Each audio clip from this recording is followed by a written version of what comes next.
ہم آپ کو وہ حقائق دکھا رہے ہیں جو پاکستان کا کوئی بھی میڈیا بات نہیں کرتا. بات کرتے ہیں فرقہ واریت کی، شدت پسندی کی. ہمیں تانے دیے جاتے ہیں کہ تم شدت پسند ہو.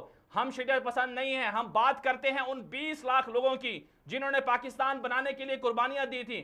ہم بات کرتے ہیں ان 75,000 نوجوانوں کی جو ہماری افواج پاکستان کے نوجوان تھے جو شہید ہو گئے، جو اندیکھی جنگ میں مارے گئے. ہم ان کی بات کرتے ہیں، ان کے لہو کا حساب مانگتے ہیں. ان کا لہو رائے گا نہیں جائے گا.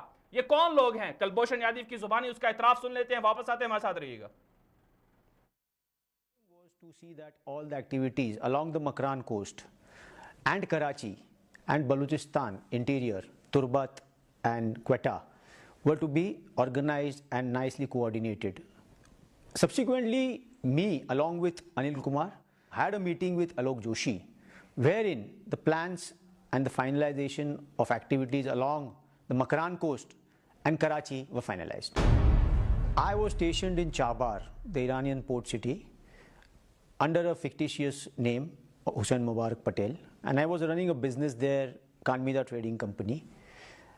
It was a discreet, non-embassy based operation, exclusively meant to conduct meetings with Baloch insurgents and جی ہاں ناظرین کرام، دنیا کا سب سے بڑا دہشت گرد کلبھوشن یادیو جو انڈیا نے پاکستان کے اندر کاروائیاں کرنے کے لیے بھیجا، جس نے کم از کم 5,000 سے زائد لوگوں کو قتل کیا پاکستان کے اندر. اور کلبھوشن یادیو اعتراف کر رہا ہے کہ وہ ایرانی چابہار پورٹ کے اندر بزنس کر رہا تھا، ایرانی پاسپورٹ اس کے پاس تھا.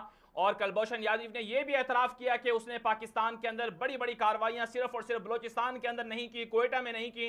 کلبھوشن یادیو نے خود اعتراف کیا کہ اس نے ہزارہ کمیونٹی کو مارا ہے، ہزارہ کمیونٹی کو قتل کروایا ہے. ہزارہ برادری، ہم ان کے ساتھ ہیں، ان کے دکھ میں کھڑے ہوئے ہیں. ہزارہ برادری پاکستانی ہیں، ہم ان کی حمایت کرتے ہیں. الگ بات ہے وہ افغانستان سے آئے ہیں، مائیگریٹ ہو کر پاکستان میں آئے ہیں. جس طرح سے افغان مہاجرین کو پاکستان سے جانے کی باتیں کی جا رہی ہیں، اسی طرح سے ہم ہزارہ برادری کی بھی بات کرتے ہیں. لیکن سوال یہ ہے کہ ہزارہ برادری کے اندر سے 2,000 سے زائد لوگوں کو بھرتی کر کے شام بھیجا گیا، عراق بھیجا گیا. کیوں؟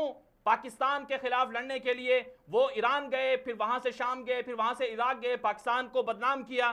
جب پاکستان نے وہاں پر آپریشن کیا تو ہزارہ برادری کے اندر جن لوگوں نے وہاں سے اٹھائے تھے ان پر دھماکے ہو گئے اور پھر پورے پاکستان کو جیم کر دیا گیا. کیا 20 لوگ جو شہید ہوئے ہیں ان میں 8 لوگ ہزارہ کے ہیں؟ ٹھیک ہے، غلط ہوا ہے، لیکن باقی لوگ بھی تو ہیں اور وہ تو احتجاج نہیں کر رہے. صرف اور صرف بات ہزارہ کی ہو رہی ہے. ہم ہزارہ کے دکھ میں شریک ہیں، لیکن پھر جو لوگ ہزارہ کمیونٹی کے یا باقی لوگ بہک جاتے ہیں یا ان کو استعمال کیا جاتا ہے، ایران استعمال کرتا ہے یا پھر انڈیا استعمال کرتا ہے، ان کے خلاف کیوں کارروائی نہیں ہوتی؟ مودی پاکستان پر حملہ کرنا چاہتا ہے. مودی نے اپنی فوج کو الرٹ جاری کیا ہوا ہے اور پاکستان کی فوج بھی اس وقت سرحدوں پر کھڑی ہوئی ہے. پاک فضائیہ پاکستان کی سرحدوں پر وہ سارا کا سارا اپنے تیار کھڑی ہوئی ہے. اور مودی نے پہلے بھی پاکستان پر حملے کی کوشش کی ہے اور وہاں پر انتخابات بھی چل رہے ہیں. مودی پاکستان کو توڑنے کی بات کرتا ہے.